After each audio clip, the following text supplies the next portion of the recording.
Today on CityCast Denver. Sure, we had an election this week. But you know what the most important race was in our book? The great Denver-style, mission-style burrito race, a.k.a. Chipotle versus Illegal Pete's. We tested both and will now reveal our very hot takes. Today is Friday, November 5th, 2021. I'm Bree Davies, and this is CityCast Denver.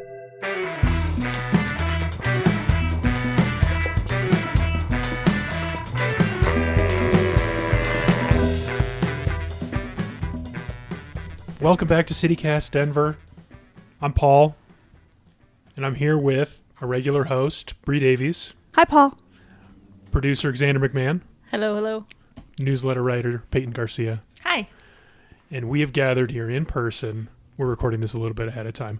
We've gathered here in person for the long-awaited Denver-style, mission-style burrito battle. Now, let's define our terms, because I've just been saying that. And no one's been telling me to stop. What exactly, what do I mean by Denver style, mission style? Peyton, can you unpack that? No. I don't think I can. I looked at Wikipedia, which I don't know if is necessarily the most journalistic thing to do, but mission style means a big ass burrito, first of all, steamed tortillas for flexibility, and inclusion of rice. No.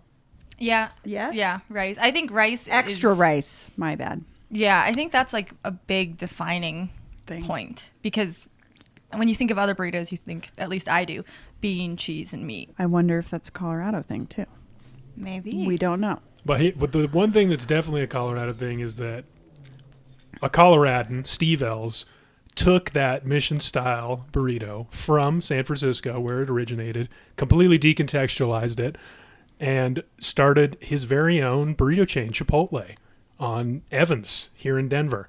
And it has now obviously gone on to become a worldwide phenomenon, spawning many competitors, including the upstart challenger that we're going to be comparing with Chipotle today, Illegal Pete's, founded by Pete Turner maybe 10, 15 years ago.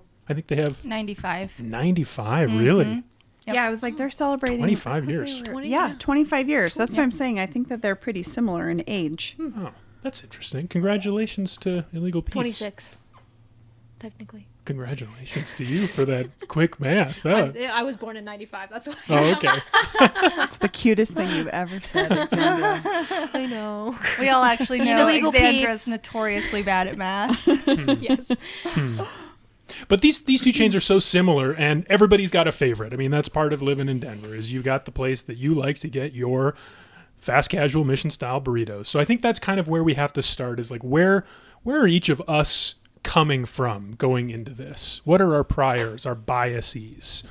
Alexandra, how about you? Do you have relationships with these places? No, honestly. I just kind of somehow avoided the whole Chipotle craze.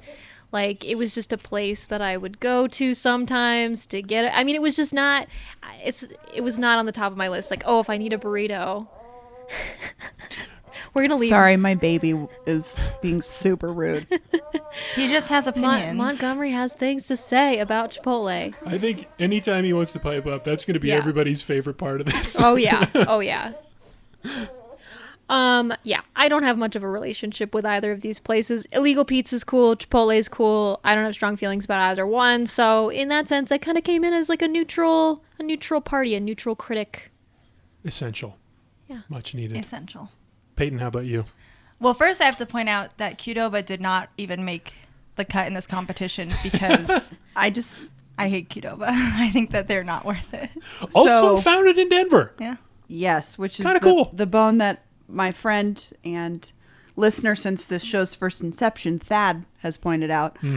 Thad threatened to, we're recording at my house, and Thad threatened to come over tonight when he found out we were going to be here and deliver some Qdoba along with his case, which is, it started here as well. I can't believe we're not including it. That's because Qdoba is the worst. Oh I just think it's the worst. And I've eaten there a lot because when I'm craving a big burrito and there's no Chipotle in sight, I will go. I will suck it up and I will go, and I bitch the entire time. I can't get myself to like it. I just can't. But that being said, I'm a freak for Chipotle. Love it. I go there as often as I can.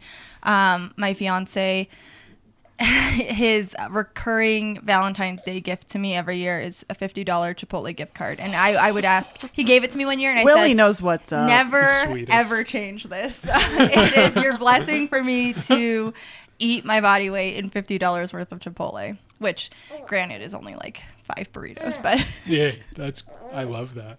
That's so cool. Bree, how about you? Do you have strong feelings one way or the other?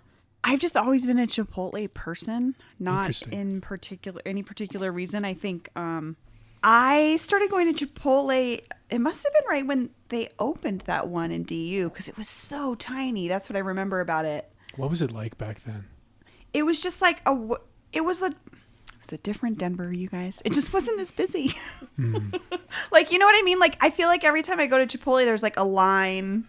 There's a line. Usually I have to wait. Here's what I want to ask about Yeah. the first Chipotle, because I've read a lot about this company. I love it. We'll talk about that in a second.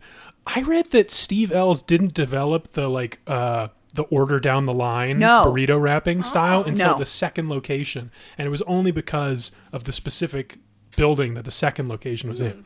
That would make sense because that is something I do remember about that first. I haven't been to the one on Evans in forever, but that was the one I first started going to because my boyfriend at the time lived down the block. And it's like, it was like it was just a counter and they had everything out from what I remember, but it wasn't there was no room for a line. It was so small.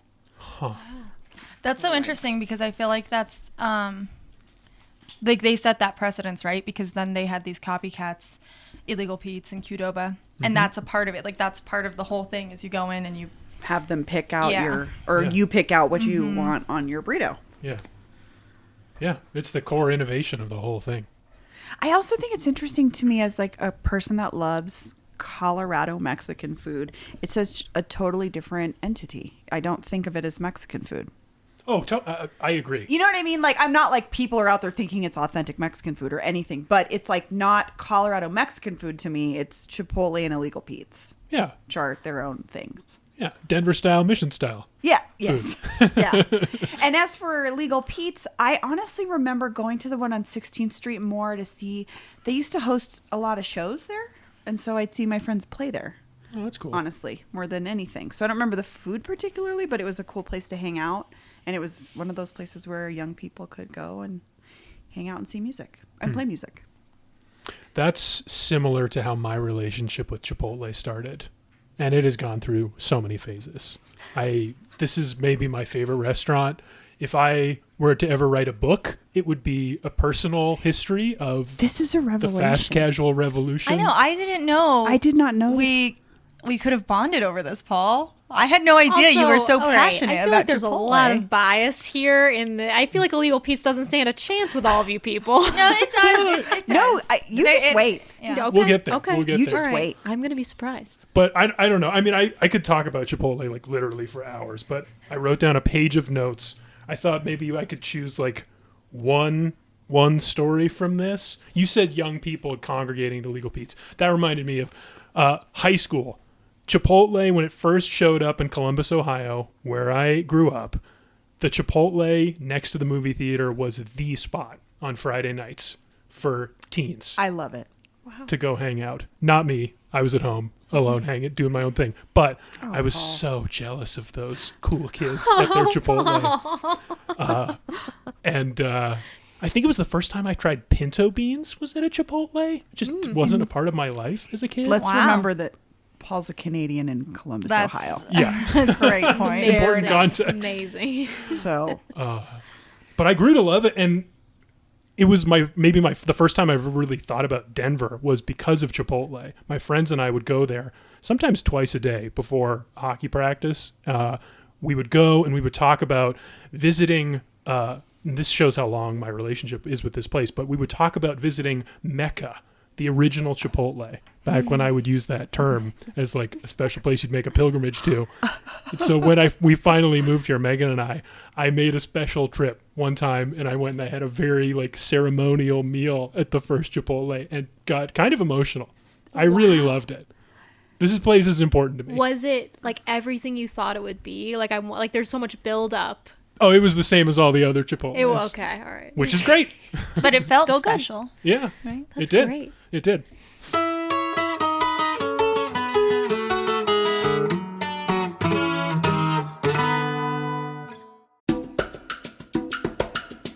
This episode is brought to you by Choir League. Choir League presents Sing and Shout, an unforgettable afternoon celebrating the powerful legacy of African American spirituals, the foundation of all American music.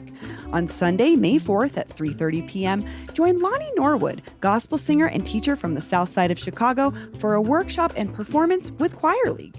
Lonnie will guide folks through this powerful American art form, where it came from, and how it informed American music that came after it. You can buy tickets now on Eventbrite and enjoy the show with Lonnie, but you can also join Choir League. The group meets weekly for practice at local breweries and distilleries. Singers can sign up for 6 to 8 week sessions, and there's always a performance at the end of each cycle. There's no audition to join and no experience necessary. Tickets for the May 4th show with Lonnie Norwood are on sale now at Eventbrite. Just check the link in our show notes. For more information on the program and joining the choir, visit choirleague.com or email info@choirleague.com. Should we get into it? The Yes. comparison? Yeah. Because we all went to Illegal Pete's once and Chipotle once. And now we're going to put them up head to head. Let's start with just the customer experience, the vibes, walking into this place. Peyton, let's start with you. Okay. So Chipotle, same as always. I like that about Chipotle. Everywhere you go, the experience is exactly the same. Mm-hmm. But I have a lot to say about Illegal Pete's. So I got really into Illegal Pete's when I used to work. Like off of Colfax, and there's an Illegal Pete's right there off Colfax. And it was just really easy for me to walk to, so I would walk over there a lot, and that was a great location. I would sit out on the patio or walk back to work with my burrito. But the one I went to for this little project of ours is one I've been to a few times. It's in Boulder on the hill. It's actually the original Illegal Pete's. Oh. And I have a real issue with that Illegal Pete's. It always feels like a nightclub. You go in, it's always freezing in there because it's on the hill in Boulder, which is the college hangout. And it's always freezing. The music's so loud. It's always this really loud, like, techno music. The people taking my order can never hear what I'm saying. And I'm like, turn down the music if you want to know what I'm ordering. And it's always just like, it gives me so much anxiety.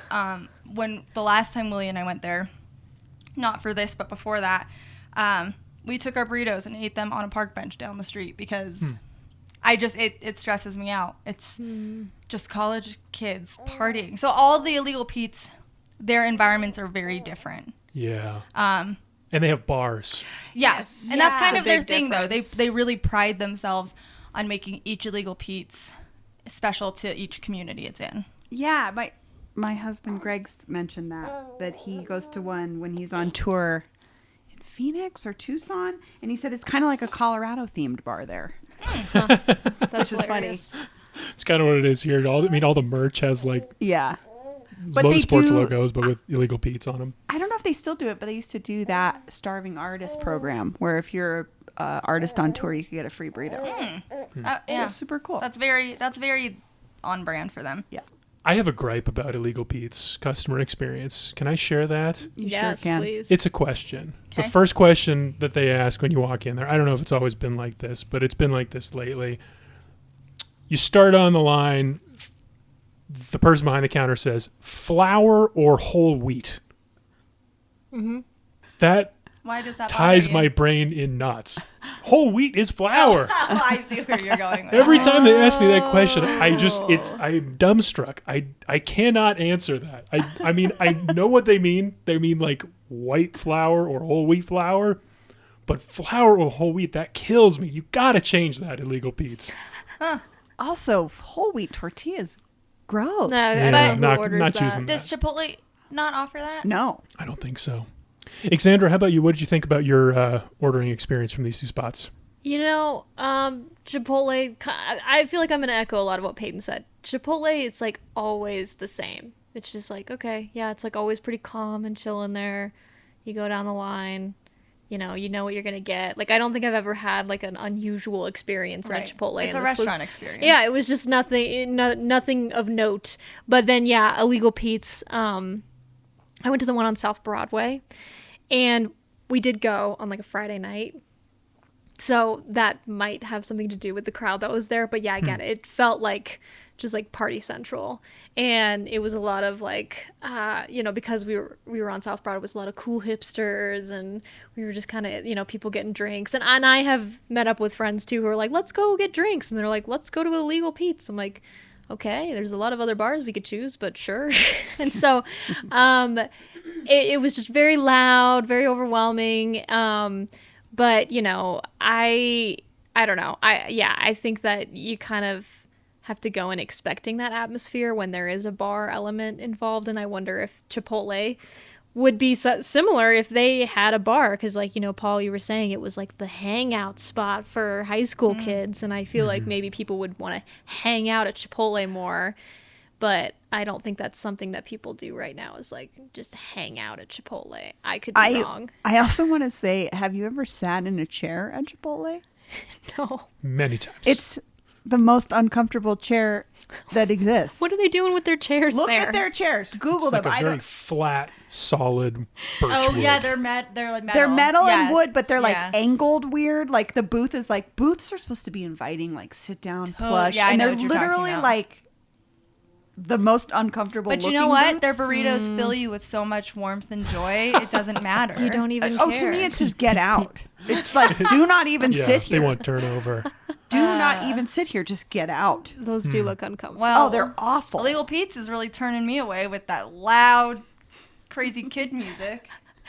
Bree, did you have a chance? Did you weigh in? Customer experience vibes? So Do you have a preference? So now that I'm a mom and I do everything online in an app form because I don't have time. I'm so busy. I actually go to Chipotle a lot more because their app is super easy. It's a very good app. I wanted to It talk is. about this too. It is. The app is really easy. So my family eats there more often than not for that reason. I can plug in our orders. They already have them in there. Boom, you're done. Illegal Pete's doesn't have an app. I also understand it's very expensive to develop apps. But it wasn't super easy to use, and I sent my husband to pick up our order, and it wasn't complete.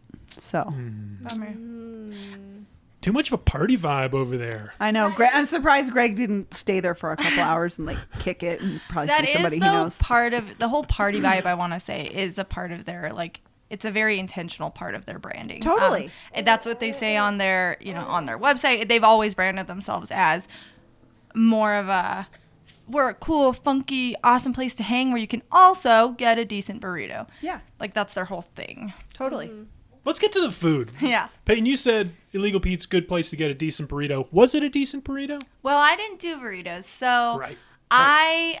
we each kind of picked a different meal, so that we could explore all different facets of the menu. And I specifically chose a chicken quesadilla because it's what I used to get at Illegal Pete's when I would walk there for lunch, because I knew if I got a burrito, Illegal Pete's would stand no chance. I will pick Chipotle 10 times out of 10, but I've always been way more impressed with Illegal Pete's quesadillas. I don't know what it is they do. Yeah, what's in their quesadilla? Like, is it anything special? Cheese and chicken, Cool. and that's it. But it's always really juicy. The cheese kind of gets griddled on the tortilla, and I've always really, really liked it. I actually always thought they did a way better quesadilla than Chipotle, but maybe it's so good because it takes about 20 minutes to get it. It's insane. If you're going to get a quesadilla at Illegal Pete's, you have to earn it, because I've never gotten my quesadillas from there in less than like 17 minutes. Yeah. It's insane. But it's very, very good. Yeah, and then Chipotle, so interestingly enough, their quesadillas used to be off menu. It wasn't something they offered as part of the menu. If you wanted a quesadilla, you had to ask for it. Did not take 17 minutes to get, so I don't know what Illegal Pete's is doing with theirs. But Does Chipotle put it in like the steamer thing? Well, they used to. So when it was off menu, you would watch them do it. They'd fill it with cheese and chicken, and they'd put it in the little steamer thing, and it would take a few minutes, and it was, all good. And I don't know what it was about Illegal Pete's that was better. I think the griddled cheese was good. It's just kind of like greasy and gooey. But Chipotle has since added quesadillas to their menu, and they do this really weird, like, pita pocket fold. It's really weird. It's not in traditional, like, triangles, like how Illegal Pete serves it. It's like a giant, they make it a giant pocket, and then they, like, cut it in half and serve it to you like that. It's very bizarre. I don't know. They were good. I would say Illegal Pete's quesadillas are probably better. Alexandra, how about you? What'd you order? What'd you think? Okay, so I was the burrito bowl person of this group. I made sure to be very scientific in this comparison. So I got pork carnitas in both burrito bowls from both places. And also got guac in both bowls from both places. And I like guac, but I hate guac from Illegal Pete's and from Chipotle. It's just so bland and flavorless. I need, like, homemade guac, I think. And, okay, I can't guarantee this because I don't know what they're doing back there behind the kitchen, but I come from a mission-style burrito rolling background, and when I made them... Okay, we're going to have to ask I about buried that this a little lead. bit, but go on. When I was rolling burritos, the guac came out of a bag. Like it would come frozen, and you would just cut it open, squeeze it into the container, and then that was where the guac came from. You have to say where you were rolling burritos. The CU Boulder dining hall. Okay. Oh my God, where you met the love of your life. That's true. That is where we met. Rolling burritos? Cheyenne. We were rolling burritos together. Oh my God. Love was in the air. That's the cutest thing. But no, I mean, so yeah, I didn't like work for Chipotle or Illegal Pete's at one time. Except Chipotle's guac, I believe, with all of my heart, does not come from a freezer because they plaster it all over their website. They're like, we make everything from scratch. True. We don't do anything that comes from a freezer, nothing that comes from a can. Everything is, like, sustainably sourced and prepped that day.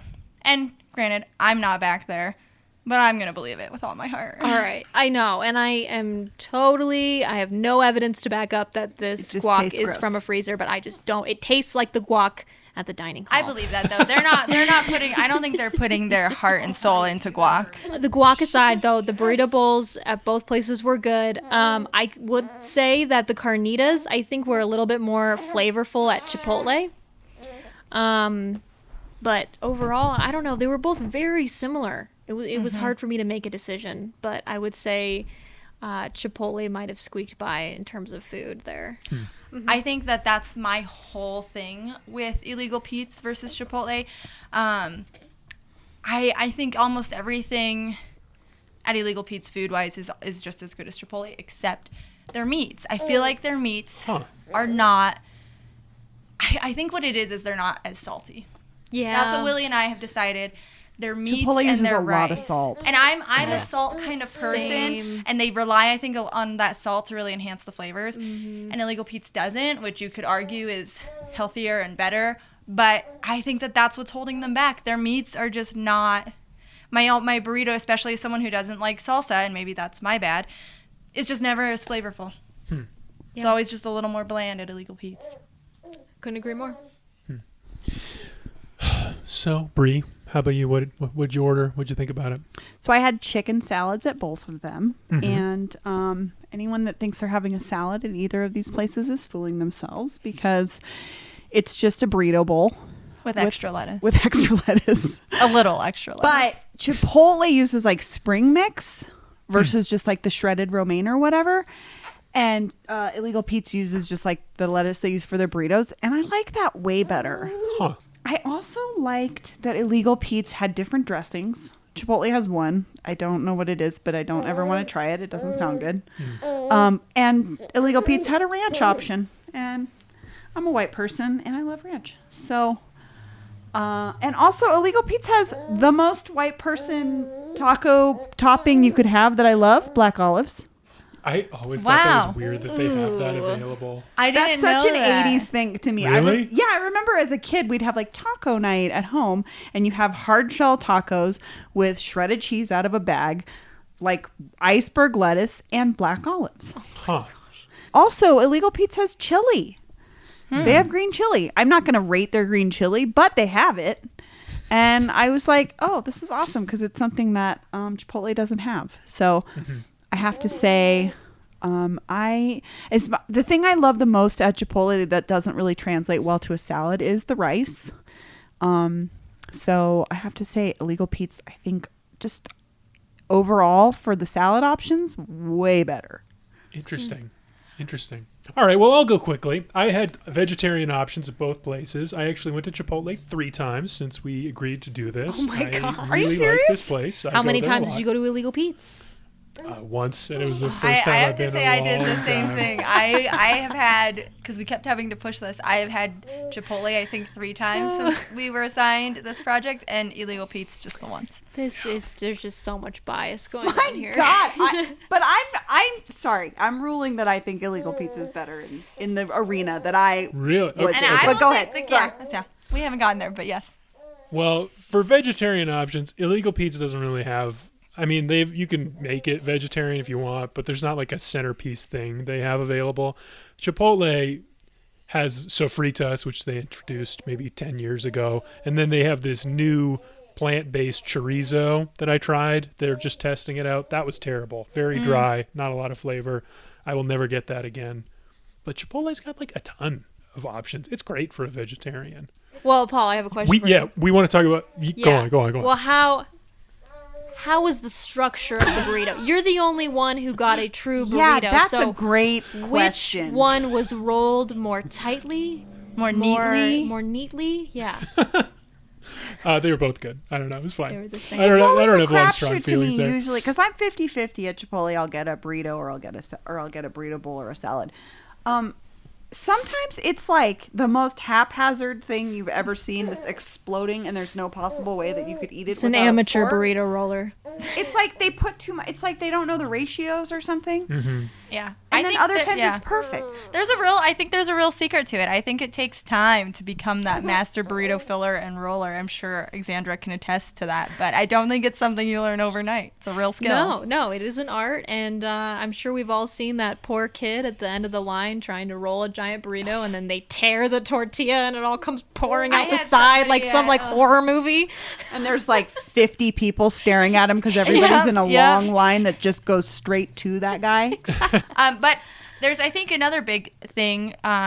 Illegal Pete's mixes up their ingredients. yeah. They smush them up and mix them around, whereas Chipotle doesn't. And I've heard many people argue that Illegal Pete's does it better because sometimes with Chipotle, if you bite at the wrong angle, you get nothing but rice or nothing but chicken, which I kind of like those bites.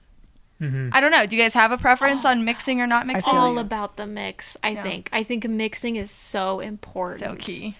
I'm anti-mix. I'm anti-mix I too. like my as well. bites to be different. I don't want every bite to be the same. I agree, but Willie will die on that hill too. He's like, no, I don't. I want it. I put all of those in there for a reason. I want to taste them all equally throughout my burrito. So he's very. I mean, there's a lot of people who make that same argument. Well, we're kind of getting into it already, but I feel like we should offer some final thoughts, and I thought of a way to do this. So it's a hypothetical situation where the 4 of us have ultimate power to decide one chain should completely subsume the other. And if the winner we choose would take over all of the other chain's locations and wipe the other from the face of the earth. So which chain would we prefer to completely occupy the other's existence? I'd like to hear Alexandra's answer first. Me? Yeah. Okay, Zero-sum game. Well, I should have done more research on Chipotle's backstory before this, but I gotta say, and we didn't really get into this yet, but the way that Illegal Pete's runs its business makes me want to pick them because I'm sure they would have the Chipotle power and recipe then, but then they'd have the business sense that Illegal Pete's has, and like, you know, they do things like they try to give their workers like very fair pay. Like when I was in there, they had a sign saying that they were hiring salary starting at $23 an hour Holy. with like full benefits and everything like that. Like they treat their workers, it seems, very well. They do a lot of things in the community. They give back. And so for that reason, I kind of want to say Illegal Pete's. I'm with Xander on this one because so they recently did for this, I think it was their 25th anniversary for Illegal Pete's. They did this thing where they worked with local artists to do murals. And I actually reached out to one of the artists because she's a friend of mine. And I was like, hey, off the record, or if I don't mention who you are, would you tell me if they paid you fairly? And it was like an equitable compensation. And she was like, oh my God, Illegal Pete's paid me great. They were so awesome to work with. They were super supportive and really nice. And I would say that that's not on the whole an experience that a lot of artists have when they work with like a semi-corporate company. So that made me feel similarly to Xander, like they kind of do right by people and the community itself. And that would make me lean towards Illegal Pete's. What about you, Paul? It's really tempting. I mean, that's such an important thing, but selfishly, I just can't. But if Paul could live inside a Chipotle, he would. Sorry, Megan. She would understand. Yeah, Illegal Pete's has a lot of good feelings associated with it, but every time I walk in the door and go up to the counter and they ask me flour or whole wheat, I want to run screaming outdoors and find the closest Chipotle. I just can't stand it. I think for a long time I've said it a lot, where if Illegal Pete's had the food that Chipotle has, they would be unstoppable. But today I was doing a little extra research into the backgrounds of both companies, and I think I have to change my answer on that, because I think there's something to be said for the value that Chipotle puts on sustainably sourcing and locally sourcing and just like restorative agriculture. And they just care so much about like sustainability and where your food comes from. And that to me is really, really, really important. And if there were more Illegal Pete's, I wouldn't be able to handle that music. Too loud. Never get any sleep. I couldn't. I have to say Chipotle, but I am with Paul. I would live in that Chipotle with you. Friggin' love Chipotle. So unfortunately, we're team divided. Well, listeners, I guess we're gonna have to throw it to you all for the deciding vote. Let us know what you think. Send us an email, denver@citycast.fm. Tweet at us. And if you're the one person besides Thad who likes Qdoba, let me know why, because I really can't figure it out. Actually, you know what? We did get some nice calls. I said on the show a few weeks ago, if there's any Qdoba supporters out there, let us know. Call in, leave us a voicemail. And we did get some nice voicemails. I think it would be appropriate to end the show with some love for Qdoba from the listeners. Hello, this is Thaddeus again from Ruby Hill neighborhood. The top 3 reasons why I think Qdoba is better is the rice is better, the queso is better, and the fajita vegetables are better if that's the type of burrito that you like to get. Hey gang, it's Aaron calling from way out in Littleton. If the goal of a mission-style burrito is convenience, then the best mission-style burrito is the one that is right in front of you. If that's an Illegal Pete's, great. If it's a Qdoba, great.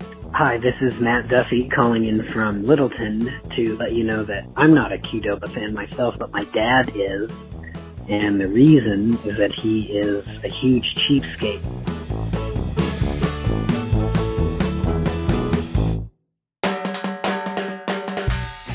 That's all for the week here on CityCast Denver. Our producers this week were me, Paul Caroli, and Xander McMahon. Peyton Garcia writes our morning newsletter. Our host is Bree Davies. Our music is by Los Mocochetes, with additional mixing by Tyler Lindgren. If you haven't already, subscribe to the show, rate us 5 stars wherever you get your podcasts, follow us on Twitter at CityCastDenver, and tell a friend about us next time you meet them at Chipotle for lunch. Have a good weekend.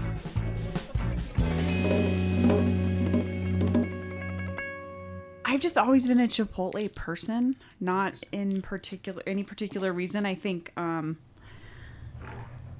excuse me, my child is filling his diaper. I thought it was a car outside. No, he is filling his diaper. I thought you were apologizing at first for yourself. No, that is my baby is filling his diaper.